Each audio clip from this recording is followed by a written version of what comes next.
Hello and welcome back to the 21st Century Work-Life podcast. My name is Pilar and I'm delighted to, almost after a year of publishing my last episode, I am back. This is going to be a different kind of show. It's going back to 21st Century Work-Life, but actually it's going a little bit more into 21st Century Professional, I think. What I'm going to do to keep me podcasting, because I have missed it a lot, but it does take up a lot of time. So I decided that what I would do is I do solo episodes because they are easier to organize and to publish and to record mainly. But also I wanted to focus on something that I really, really, really love, and that is books. Now, how this is going to work, I've got a whole list of books that I've read over the last, many years, for which I've got loads of notes. So I export my notes because I read only on the Kindle. I export my notes to a PDF. So I have a collection of PDFs with notes. So sometimes you will hear me be really, really woolly about the book itself because my memory is not very good for things like books, films, TV series. Sometimes I've picked up a fiction book, started reading it, and on page 50 gone, oh, I've read this already. But what I do want to do is to take some of those highlights that I made on the books and just talk a little bit about them. So sometimes I might just share them with you. Sometimes, who knows, I might riff off them for 5 minutes with some anecdote or whatever, some philosophical expansion on them. So I hope you enjoy it. I'm going to see how it goes. And then for the second part of the episode, I will just give you an update of what I'm up to, because I'm up to lots of things. But I think have the book thing first, because that will probably be like 10 or 15 minutes. And then I can leisurely carry on talking about whatever I want afterwards. And if you're here for me, you can enjoy it. If you're really here just to have a book recommendation, then that's fine as well. This show now, so Virtual Not Distant, which was behind this show for many years, for 10 years in fact, is gone. So Virtual Not Distant as a company does not exist. The site is still up, virtualnotdistant.com, and it will continue to be updated every now and then with things. So if you want to know more about me, that's a good place. And you can get in touch with your book recommendations, which I would love to share with other listeners. And you can email me, Pilar, Pilar, and then use virtualnotdistant.com. If that doesn't get through, you don't hear back from me, find me on LinkedIn. But when you connect, tell me why you're connected. So, yeah, more of that at the end. Okay, so yeah, let's just start. So I decided to start today's episode. Well, I decided to kick off this new season. Oh, sorry, that was me picking up the iPad. You know what? Also, I'm going to embrace this general idea at the moment that because of all the content that's being created with generative AI, that we have to be more human. So that might mean less editing. So anyway, yeah, that is just me being a bit sarcastic. But actually, I have been noticing this, that I don't mind as much anymore as long as I can hear what people are saying and there's not loads of noise in the background. I think we've all come a little bit more relaxed about this because of this thing that I was saying. But let me go to the Kindle and to tell you a bit about this book. So this book is called How to Have a Good Day, the Essential Toolkit for a Productive Day at Work and Beyond. Now, spoiler alert, I'm not going to give you the tips. I'm just going to reflect on some of the things that they say, because I'm not a tips and a how-to person. But I like telling my stories, and sometimes people find lots of value in them. More on that maybe later. This book is by Caroline Webb, and I'll just read you her bio from the book just so that you know who's behind the book. Caroline Webb is a management consultant and executive coach who has spent 15 years at McKinsey and at her own firm, 7Shift, showing clients how to use behavioral science to boost their professional effectiveness. And indeed, this is why I like the book, because there was a lot of research. It was mainly a collection of research told really well with lots of lessons drawn out. An Oxford and Cambridge trained economist, Webb and her work has been featured in the Financial Times, New York Times, Washington Post, The Economist, Forbes and the BBC. Almost like me. Oh, I can only hope. So Caroline Webb. Right, let's let me go back to my file, and of course I'm on the iPad here. And let's start. I want to start with a quote, which is actually not until halfway through in the book. But I thought this, if you know me, you know I was a trainer for many years. I was working with organizations before that. I was a theater practitioner. I'm still a voiceover. I am now a writer and a Pilates teacher. But I think what's always characterized my work is that I'm never afraid of change, probably as I've been reflecting lately, because my own background, my own mind has always been quite settled. But the work I've done has always been really unexpected, has changed all the time. Again, for example, the job of voiceover involves going into a studio for 1 hour, doing a job, going away and working with people I don't know, doing something different. Then the work I've done as consultant, of course, that involves being able to adapt very quickly to different things. I've taught in schools, with the kids, with not kids. I've done loads of things. So I can't be afraid of change in that way. I love stability, though, I have to say, and I'm not a big risk taker. Anyway, this is the quote that I found that I really like, and it's from John Maynard Keynes, who I believe was an economist. The difficulty lies not in the new ideas, but in escaping from the old ones. I'm just going to share some other things I liked, so just so that you can just reflect on them. I love this one. Going short of sleep is like forgetting to save a document that you've worked on all day. And one of the things that this brings to mind is how much especially over the last 10 years, a lot of our vocabulary and our references have a big element of technology in it. So, for example, I don't have any bandwidth.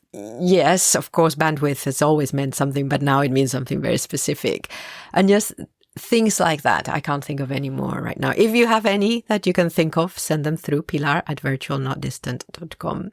Now, this book, I should have said this at the beginning, mainly what I'm going to be sharing are things around connection, around relationships, let's not say connection, around relationships with others, because I was reading through my notes and I thought there's a lot here, which is interesting that how to have a good day, of course, is going to revolve a lot around interactions with other people.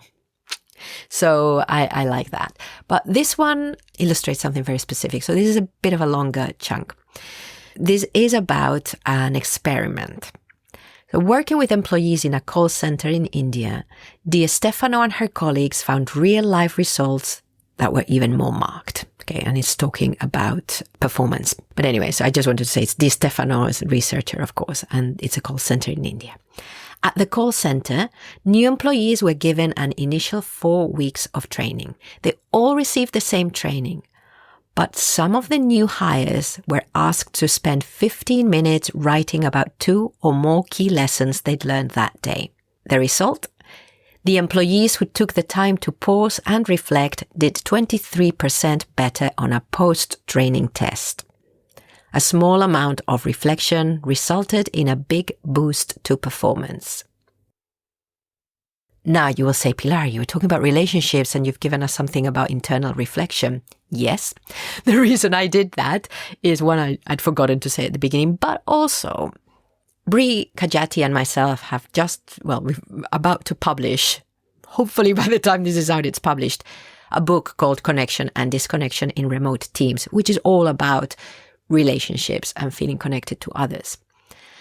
And I won't tell you when we come to it because then it will be a huge spoiler alert. But one of the things that is really, really, really getting in the way of human relationships being stronger, not just in remote teams and not just at work, is either the lack of time that many people have or the perception of lack of time. And I think I wanted to put in that perception because sometimes what we're doing is we're choosing how we spend our time.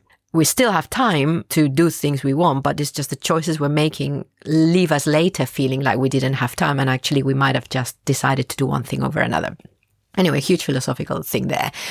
But this quote, when I was reading it, I was like, yes, all that the people who actually had their performance boosted by the training was that they were asked to spend 15 minutes writing about 2 or more key lessons they'd learned that day. 15 minutes is not a lot, and it probably could be just 5 if you really pushed for time. Again, you see? But you see what I'm doing here? I'm trying to, again, justify that you spend 15 minutes a day thinking about what you've learned. Oh, let's see if we can bring it down. This is just so embedded now in how we think about what we do at work, what we do with our time, and I'm going to stop doing that. So sorry I tried to do that. But again, this is a big thing when we're thinking of people going in, especially into training or asking people to learn new systems, to learn new technology. But very rarely are we acknowledging how much time that is going to take. And again, I wonder how acceptable it still is for people to say, I'm going to stop and I'm just going to think a little bit about what I'm doing and what I've learned and how to tackle this. Even, I'll probably come back to this at some point, and I will bring generative AI at the moment, how the big narrative at the moment around the benefits of generative AI, I'm not going to go onto the drawbacks, is that it's helping people do more work or faster instead of better. Some people are talking about that, but I hear a lot more that, okay, we can give you this so that you can automate that in order that we can give you more work, in order that you can do more work to be more productive, where productive doesn't mean doing the right things. But actually productive is a euphemism for just do more work with the same hours. So anyway, so I thought I liked this, and from the point of view of the point of the book, which is how to have a good day, just means maybe sometimes we just need to just stop a little bit throughout the day and think about what we're doing or what we're learning, what we're enjoying even. I think especially what we're enjoying. Talking of enjoying, there's another interesting quote here. Talking about their own likes and dislikes activated volunteers' neural reward systems. So again, another study. So talking about their own likes and dislikes activated the volunteers' neural reward systems, while speculating about the likes and dislikes of other people failed to have the same effect. So again, going back to relationships, if you want to build relationships with other people, which a lot of the time, might be talking for myself, means how do I help this person be comfortable with me? Yeah, especially we like someone, or if we want something from someone. Well, get them to talk about what they like or dislike. Their brains are going to start rewarding them really quickly. Don't talk about what you like and dislike as much. And in fact, this might spoil all your conversations now, but next time you're with someone and you talk about something you like, just listen out and see how quickly they then tell you that they either like the same thing or they like something different. Just there. This is a bit like when you start, when I was training in a drama school, and we did the module on TV, and we had to learn how to operate in front of the camera and how the cameras worked and everything. That spoiled television for me and film for the rest of my life. Because now I'm only like, oh yeah, the camera, they've cut like that. Oh no. Oh, I wonder how many angles they did that scene on. Anyway. All right, carrying on with this relationship building. If you're trying to build rapport, be willing to reveal a little of yourself. It doesn't have to be much, don't worry. Now, this one is the big one for me. In a study by British psychologists, and this book is only a few years old, merely having a phone visible on the table led people to feel less of a connection with a stranger they'd been asked to talk to. So, lots of variables here. We're talking about stranger, not best friend. However, I think, I'm sorry if you are someone who likes to have their phone on the table for whatever reason. But I have this. I try not to have my phone because it just, we've all got different connections with our phone, and that is very 21st century, isn't it? The fact that these computers just amplify our relationship with technology, our relationship with what we think is necessary for our day-to-day, our relationship with the outside world, our relationship with our relationships. So, but I thought that was interesting from the stranger point of view. Again, building relationships goes through different stages. We go from stranger to very close friends, and there's all that range in the middle. But I think just being aware what might be affecting the different kind of relationships along the way is interesting. And I thought that was, yeah, it didn't surprise me because they don't know you. They don't know why you have the phone on the table. Good. And then another one, let's go for this other one. It's a bit different. When you acknowledge what someone's feeling, their brain will stop trying to telegraph their needs and fears quite so frantically. So I imagine this is talking about especially uncomfortable conversations, or when somebody is not well emotionally at that point, that just acknowledging the feelings just basically calms people down. We know this from customer service. I'm sorry you're feeling that way. And I always think, yeah, that's all very good, but what are you going to do about it? But yes, it does help. This is one thing. Once someone acknowledges that you are angry, disappointed, frustrated, whatever it is, it does calm you down a little bit, because that part of those emotions, I think, the intensity is fueled by how much you think that people care or that people can see it. So once it's been acknowledged, I think you naturally just turn them down a little bit. So I think that was also worth sharing. I've got a few more, not very many more. Oh, this one I like just because it has because of the imagery that the writer uses. So this is more of in the arena of this fear, etc., and rewards. Volunteers were given a puzzle where they had to navigate a little mouse out of a maze. All it took to lift their performance by 50% was seeing a picture of some cheese next to the exit instead of a menacing owl. I think this is huge. So yeah, we've got this puzzle where we have to get a little mouse out of a maze, and we actually operate twice as well if we're just seeing, it's not real, a little bit of cheese in our exit rather than something that's threatening like an owl for a mouse. So for one, I always think we've got this amazing ability to empathize with animals and to anthropomorphize animals and to just imagine what they are feeling, and that affects us, which of course is not the point of this. But then, of course, is that thing of if we can put something nice at the end of something we have to do, if the reward is good, rather than we're being asked to do something where we think we're going to crash at the end, then I think, yes, it's just worth remembering. So anyway, I hope I can leave you with the cheese and the owl as a nice image for you today. Yeah, I'll read the last four I've got. So, years of research suggest that if we can name the negative emotion we're experiencing and describe succinctly what's causing that feeling, we can reduce its hold on us. And I think this is, again, for me, this is more about reducing discomfort. And I do this sometimes. It's like, okay, why am I so angry about this? What is making it? What is it? Because I think a lot of the time, going back to previous example, it might be that I feel like someone's not listening or not allowing me to express myself. That's really fueling, for example, anger rather than the situation. Sometimes it could be a sense of frustration that I can't do anything about something I think is wrong or whatever. And I think just acknowledging that, I mean, to be honest, the moment I just get this every time I look at the news and I stop, because I've recognized that what I'm getting a lot of the time is that frustration of not being able to do something about something that upsets me.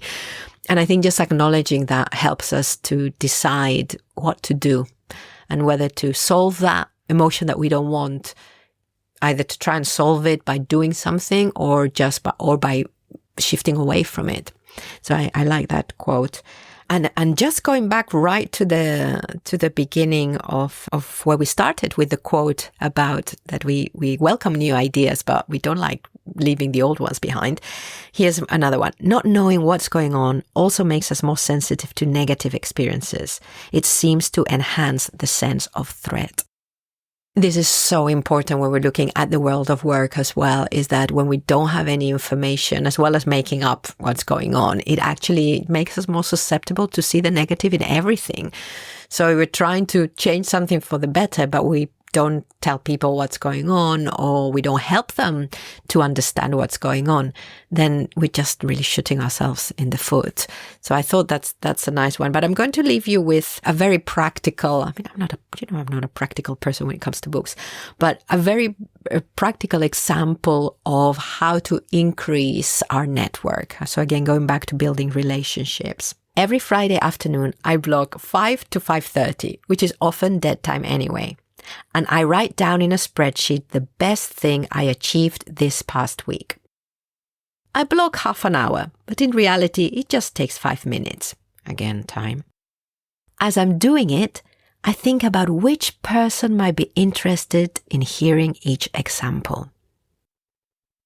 I love this. I don't think I'll be doing it, but I love it if you are deliberately, especially again going back to all of the time I've spent with remote teams, if you're trying to deliberately build your network or strengthen your network. One, this is great because you end the week in a wonderful way. What have you achieved? Then if there are people in your organization and in your network that you think should know about the great things you're achieving, you've got your list already. You can pick one quite methodically. And also it gives you the chance to talk about your work in a way that makes you proud as well if you're sharing it. And even if you decide, you know what, I don't want to do the sharing thing, actually it reconnects you to your work, just being proud of something you've done, which sometimes if we're away from other people or from some visible signs of other people or our organization, we could disconnect from the work without realizing. So this reconnects us to the work. So I think that's quite a nice one to leave you with. So before I go on to my own personal updates, let me switch on my Kindle, my Remarkable. Today I'm like super tech. Talking of connection, I just want a big shout out to Chris Coladonato, who was a guest on the show and also a listener. And yeah, we've become friends, haven't we, Chris, at a distance? And just mainly through very short exchanges and some longer conversations, which is nice. But she calls herself the connection catalyst. So I think we're talking of connecting to things and people, then I had to mention her. But she's brought out this coloring book called Color Me Unplugged, Mindful Patterns Inspired by Nature Walks, a coloring book for rest, relaxation, and creativity. Again, I think this is very 21st century as well, is acknowledging that sometimes if our work has a certain cadence or if our life has a certain cadence, sometimes we need to just pause it and do something that helps us just to slow down and take that distance. So I haven't received it yet in the post. It's taken a little bit longer than it would. This is the new printing thing. It just takes a while. But yes, you should take a look. What's inside? 50 hand-drawn abstract design is inspired by photographs Chris captured during mindful nature walks. Single-sided pages. So if you are into coloring books, have a look. And then I want to also big shout out to Teresa Douglas, who has a fiction recommendation. So this is the thing, that I am a reader of non-fiction, but I am a massive reader of fiction as well. And in fact, I always have 2 books on the go. One fiction, one non-fiction, usually a murder mystery. Funnily enough, Teresa has recommended the Murderbot Diaries, which again, I've got them here. I haven't read it. I've put it on my wish list. I might read it. It's something it looks different because it looks sci-fi, and I don't really read sci-fi, but you know, if someone's recommended it, if Teresa's recommended it, then I would love to. It's actually an 8-book series, so if you like series and sci-fi, this might be wonderful for you. I'm just going to read you from the Amazon blurb. All Systems Read by Martha Wells begins the Murderbot Diaries. So that book 1 is called All Systems Read.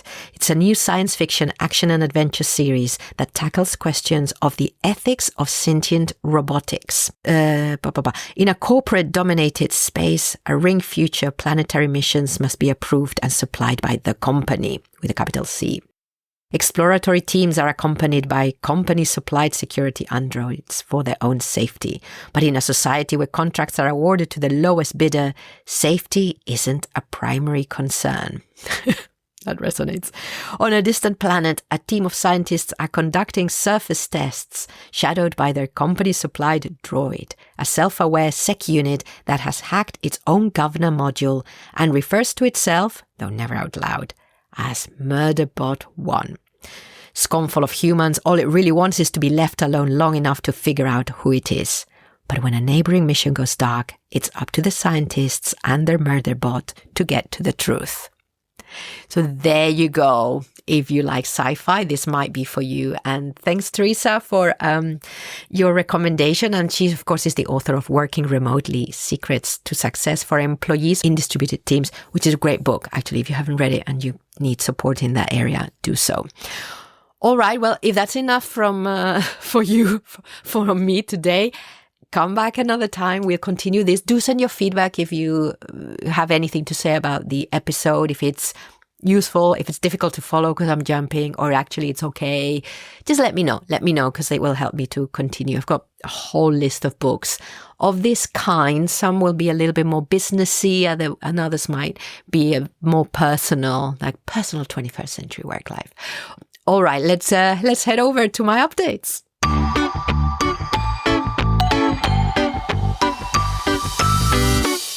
Well, how lovely that you're still here. Just lift my microphone. So I won't keep you too long. Again, going back to this aspect of time, but also because, anyway, I could talk forever, as you know. So why am I back behind the microphone? I've really missed it. I think I recorded my last episode in December 2024, and now it's the last week of September 2025. I've done one recording all year, and this was as a guest for the Creative Pen, my favorite show for writers. And I was on as a writer. Well, I was actually on as a multi-passionate creator, I think she calls me. And we talked more about that than writing. So that will come out on the 6th of October, 2025. So check it out, the Creative Pen podcast. But I was like, I love this. And also we recorded in the old fashioned way because Joanna is also like me. She's been podcasting for ages and she's an audio person. So no cameras. And it just reminded me that the microphone helps me to make sense of what I'm thinking, and that I enjoy talking to the listeners. Of course, I know some of you. Hello. But others I don't. But that's okay. And that works for me. That's absolutely fine. I know some people want to see their audience. I've noticed this when I've gone to online events. People want you to have your camera on as an audience member, even if you're not doing much. I don't really mind because I'm an audio person. So I'm okay not seeing who I'm talking to, even if they're imaginary. Right. So I've come back to that. I'll tell you where I am right now. And as we go along, I will tell you more about what's happening. So yes, I am now a writer, an author. I don't even know which one I want to say I am. I'm only writing books. I've been really shying away. I'm not shying away. I've been away from social media. I haven't done much blogging either. Spiralingcreativity.com. I every now and then bring something there of myself. And again, I'm trying to define what it is. It's very difficult because it started up like a blog where I was also talking about how I use generative AI in my work. And then for me, that's not interesting to discuss in public anymore. So I'm going back to a more personal and just artistic point of view and exploration, for lack of a better word. And so I've got that spiralingcreativity.com. I'm doing a bit of blogging there, but mainly I've been writing for books. So Connection and Disconnection in Remote Teams is finally coming out in mid-October. And I've co-written that with Bri Kajati as a result of a podcast season that we did in 2019, actually 2020 is when it published. Yes, finally, we've got the book. It's almost there. So that's mainly what I've been doing.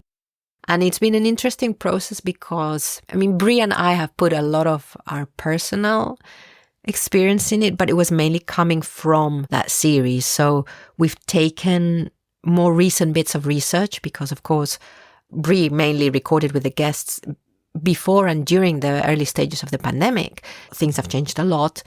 And we've had a lot more research over the last couple of years that is relevant because a lot of the things that people were looking at, how people were coping and connecting with each other during the pandemic and how remote work was happening is very different to what we want it to be and how it is when it's not in a pandemic. So we've collected bits of research and other kind of things that were out there to support and to bring a little bit forward the thinking around the topic. But it's very evergreen. It's very direct. It is a little bit how-to. I mean, I have to say, I don't write or do how-to. In as much as people are sharing their stories and giving a little bit of advice, but it's broad. There is not one way of doing this, and this has been our aim with this book. And in fact, it was with the season, but we only discovered that at the end of the season, that we just need to hear how different people connect with each other at work. And then we can start to think if we can design certain practices to help that, and certain behaviors, and role model certain behaviors, and change our mindset in certain ways. So I'm happy that the book does that, and it does that in a very light way. And I hope you enjoy it. So hopefully it'll be out in paperback by the time you listen to this, or just after, and the audiobook will come at some point. Meanwhile, I've decided that I have to have 3 books on the go. And at some point the income will come, but not yet. One is having a book just like at the stage that Connection and Disconnection is at, which is in the publishing stage, however that looks. Then I want to have one where I'm editing. So basically where the first draft has been laid down already and I am beyond that. So there's no more, let's sit and write this great book. It's more of, okay, what have I got? What mess have I got myself into? Let's try to make it workable. And to be honest, a book can be stuck in that stage at least a few months. And in the case of the one I'm working on now, a couple of years. So I'm now in that stage, but quite near the end with my Shakespeare book, which is going to be called All the World's a Workplace. Did I say that right? All the World's a Workplace. And it comes from a Shakespeare quote, all the world's a stage. And something like, all its people are merely players. Something said better. I should have prepared that quote.